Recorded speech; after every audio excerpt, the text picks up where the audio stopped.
Hello student, welcome to English and commerce Pathshala. This is Mahesh Nagar और आज के इस वीडियो में हम बात करेंगे MP board 12th exam result के बारे में जो 2021 का है। Due to corona exam has been cancelled.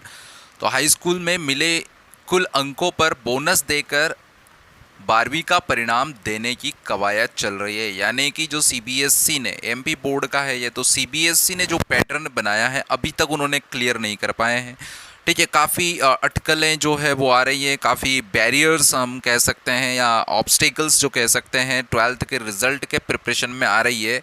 जैसा मैंने पहले भी कुछ वीडियोस बनाए थे उनमें मैं कह चुका था कि किस तरह से 10th को बेस माना जा सकता है या 11th को बेस मान के किस तरह से एवरेज मार्क्स निकाल के 12th का रिज़ल्ट जो है बना सकते हैं। उसमें कई सारे सवाल भी थे, अगर आपने वीडियो नहीं देखे हैं तो देखें। तो उस वीडियो के आंसर्स जो है और जो क्वेश्चंस मैंने किए थे सेम क्वेश्चंस जो है वो यहाँ पर निकल के सामने आए हैं कि भैया 10th में बेस्ट ऑफ 5 के हिसाब से आप रिज़ल्ट बनाते थे और मैक्सिमम स्टूडेंट्स का जो है वो इंग्लिश, मैथ्स और साइंस जो है वो छूट जाया करता था। और किसी स्टूडेंट ने मान लो मैथ्स में कम मार्क्स आए और मैथ्स ही ले लिया, तो बेस्ट ऑफ 5 के हिसाब से आप मैथ्स का जो मार्किंग है वो किस तरह से करेंगे। ऐसे कई सारे सवाल है जिनका जवाब आज के इस वीडियो में मिलेगा। न्यूज़ कहाँ से आई है, कैसे आई है और कब तक ये डिक्लेरेशन जो है हो सकता है और किस व्यक्ति के डिक्लेरेशन से या किस व्यक्ति के डिसीजन से ही आपका रिज़ल्ट बन सकता है, ये सारी चीज़ें जो है आज क्लियर हो जाएगी। अभी तक हम इंतज़ार कर रहे हैं, थोड़ा सा इंतज़ार हालांकि और करना पड़ेगा, लेकिन कब तक ये आपको आज इस वीडियो में पता चल जाएगा। तो देखते हैं आज की जो न्यूज़ है 12th एमपी बोर्ड के रिज़ल्ट से रिलेटेड वो क्या है, उसको ठीक से समझ लेते हैं और देखते हैं कि वो क्या है, ताकि थोड़ी सी हमें कॉन्फिडेंस आ जाए कि हमारा रिज़ल्ट किस तरह से बनने वाला है। चलिए देखते हैं न्यूज़ को। तो स्टूडेंट्स, ये है नई दुनिया की आज की ही ताज़ा अपडेट है कि MP board 12th exam result 2021 high school में मिले कुल अंकों पर बोनस देकर 10वीं का रिज़ल्ट देने की कवायद, क्योंकि एमपी में 11th की एग्ज़ाम नहीं हुई थी पिछले साल भी। ठीक है, ये अपडेटेड है सैटरडे 26 जून 2021 को 7:10 की ये सुबह की न्यूज़ है एमपी बोर्ड से related. MP board 12th exam result, ठीक है, भोपाल नई दुनिया स्टेट ब्यूरो मध्य प्रदेश माध्यमिक शिक्षा मंडल में हायर सेकेंडरी के परीक्षा परिणाम का अंतिम आधार हाई स्कूल परीक्षा 2019 का रिजल्ट ही रहेगा। यानी कि जो आज 12th में वो 2019 में उनने 10th की एग्ज़ाम दी थी, तो उनके 10th के एग्ज़ाम के बेसिस पर रिजल्ट बनेगा। इसी को आधार बनाकर ताना बाना बुना जा रहा है। हाई स्कूल और हायर सेकेंडरी के समान विषयों में अंक देने को लेकर कोई दिक्कत नहीं है। दिक्कत उन विषयों के अंकों में है जो हाई स्कूल में नहीं है। जैसे हम बात करें इंग्लिश, हिंदी की, तो ये हाई स्कूल और हायर सेकेंडरी दोनों में होते हैं, लेकिन कुछ ऐसे सब्जेक्ट्स हैं जो कि हाई स्कूल में नहीं होते और हायर सेकेंडरी में होते हैं। ऐसे में माध्यमिक शिक्षा मंडल या मध्य प्रदेश बोर्ड ने हाई स्कूल में प्राप्त कुल अंकों में से औसत अंक निकालकर 12वीं का रिजल्ट तैयार करने की सलाह दी है। हाई स्कूल में 70% तक अंक प्राप्त करने वाले विद्यार्थियों का परिणाम 10% बोनस अंक के साथ और इससे ज़्यादा अंक पाने वाले को 5% बोनस अंक बढ़ाकर जारी करने पर भी विचार चल रहा है। यानी कि सिंपल सी बात है, अगर आपको 70% से कम यानी कि 69% भी अगर आपको आए थे तो 12th में आपके वो 10% बढ़ जाएंगे, यानी कि 79% आपके हो जाएंगे। लेकिन अगर आपको 75% आए तो आपको 5% बढ़ेंगे और 80% आपका रिजल्ट हो जाएगा। इस तरह से जो है रिज़ल्ट बनाने का फॉर्मूला बनाने का प्लान चल रहा है।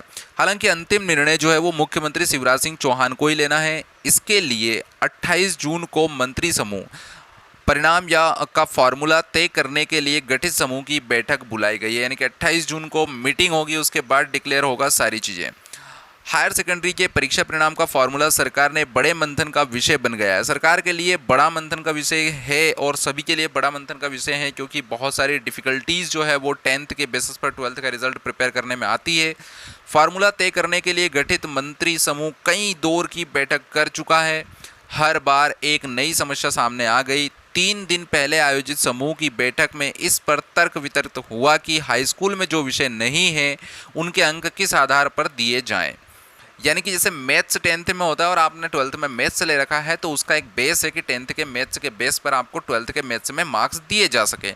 लेकिन जैसे कि रसायन शास्त्र यानी कि केमिस्ट्री, भौतिक शास्त्र यानी कि फिजिक्स, राजनीति शास्त्र यानी पॉलिटिकल साइंस, इतिहास यानी कि हिस्ट्री, अर्थशास्त्र यानी कि इकोनॉमिक्स, व्यावसायिक अध्ययन यानी कि business studies, accountancy, home science, कृषि यानी कि एग्रीकल्चर, फाइन आर्ट और जो वोकेशनल पाठ्यक्रम है उनकी बात मीटिंग में हुई कि इनके मार्क्स किस तरह से दिए जाएंगे, किस बेस पर ये मार्क्स दिए जाएंगे। ये सभी विषय हाई स्कूल में नहीं है। हाई स्कूल की बेस्ट 5 ज़्यादा अंक वाले किन्हीं 5 विषयों के आधार पर परिणाम तैयार करना योजना जो थी वो भी आज समस्या बन चुकी है, क्योंकि हाई स्कूल में ज़्यादातर विद्यार्थी मुख्य परीक्षा अंग्रेजी विज्ञान और मुख्य विषय अंग्रेजी विज्ञान और गणित से ही बाहर है। यानी कि बहुत सारे स्टूडेंट ऐसे हैं जिनको स्पेशली इंग्लिश, विज्ञान यानी कि साइंस और मैथ्स में कम मार्क्स आए, यानी कि बेस्ट ऑफ 5 में ये इंक्लूड नहीं थे। दरअसल इन विद्यार्थियों के इन विषयों में कम अंक आए थे और परिणाम तैयार करते समय कम अंक वाले विषयों को छोड़ दिया गया। ऐसे में सरकार के सामने हाई स्कूल में प्राप्त अंकों को आधार बनाकर परिणाम देने का विकल्प बचता है। सूत्र बताते हैं कि स्कूल शिक्षा विभाग ने यही फार्मूला मुख्यमंत्री को भी भेज दिया है। अब सरकारी स्कूलों पर मेहरबानी किस तरह से? हायर सेकेंडरी के परीक्षा परिणाम में सरकारी स्कूलों पर विशेष मेहरबानी हो सकती है। दरअसल अब तक जितनी भी बैठकें हुई है उन सभी में विभाग के अधिकारियों ने सिर्फ सरकारी स्कूलों के बेहतर परिणाम पर जोर दिया है। इसे लेकर माध्यमिक शिक्षा मंडल और विभाग के अधिकारियों के बीच तर्क वितर्क भी हुआ है। मंडल के अधिकारियों का कहना था कि मंडल परीक्षा एजेंसी है और इसके लिए सरकारी और निजी स्कूल बराबर है। तो ये बात सही है कि सरकारी और प्राइवेट स्कूल दोनों बराबर हैं, क्योंकि दोनों को ही माध्यमिक शिक्षा मंडल भोपाल से जो है वो मान्यता प्राप्त होती है। तो फिर सरकारी स्कूल में पढ़ने वाले स्टूडेंट्स का ज़्यादा रिजल्ट अगर बना देंगे तो उनको एडमिशन जो मिलेगा कॉलेज में तो वो सिर्फ सरकारी स्कूल में पढ़े हुए स्टूडेंट्स को मिल जाएगा, प्राइवेट में मिलने वाले को नहीं मिलेगा, क्योंकि वहाँ पर उनके परसेंटेज कम पड़ जाएंगे, तो मेरिट में वो नहीं आ पाएंगे। तो ये तो कहीं ना कहीं जो है वो पार्शलिटी हो गई है कि ऐसा करेंगे, लेकिन आप चिंता ना करें, ऐसा कुछ भी होने वाला नहीं है। जो भी होगा वो इक्विवेलेंट मानकर, यानी कि जो फॉर्मूला है इक्वलिटी का उस पर काम करके या उसके आधार पर ही डिसीजन लिया जाएगा। तो प्राइवेट और गवर्नमेंट दोनों में ही पढ़ने वाले स्टूडेंट्स के लिए बराबर और एक जैसा रूल बनाया जाएगा, अलग नहीं होगा। तो 28 जून का हमें इंतज़ार करना है। 26 है, 2 दिन का इंतज़ार करना है। मीटिंग का क्या आउटकम आता है, क्या डिसीजन आता है, क्या निर्णय लेते हैं, वो उसके बाद ही पता चलेगा कि आपका रिज़ल्ट किस तरह से बन सकता है। तो स्टूडेंट्स, जो भी अपडेट रहेगी मैं आपको वीडियो के माध्यम से अपडेट कर दूंगा। आप चैनल को सब्सक्राइब कर लीजिए। इंग्लिश से रिलेटेड 12th क्लास और 10th क्लास, 11th और 9th के जल्दी ही वीडियो मैं आपको रेगुलर बेसिस पर अपलोड करना शुरू कर दूंगा, तो वो आपकी प्रिपरेशन संभव है। अगर आप कॉमर्स पढ़ते हैं तो कॉमर्स के स्टूडेंट हैं तो 12th कॉमर्स के सभी विथ नोट्स सारी चीज़ें मैं अवेलेबल करवाऊंगा। You don't worry, time to time मैं आपको अपडेट दे दूंगा। तो आप वीडियो को चैनल को आप सब्सक्राइब कर लीजिए, सो दैट सभी चीज़ें आपको टाइम टू टाइम मिलती रहे। आज के इस वीडियो में इतना ही students. Thank you very much.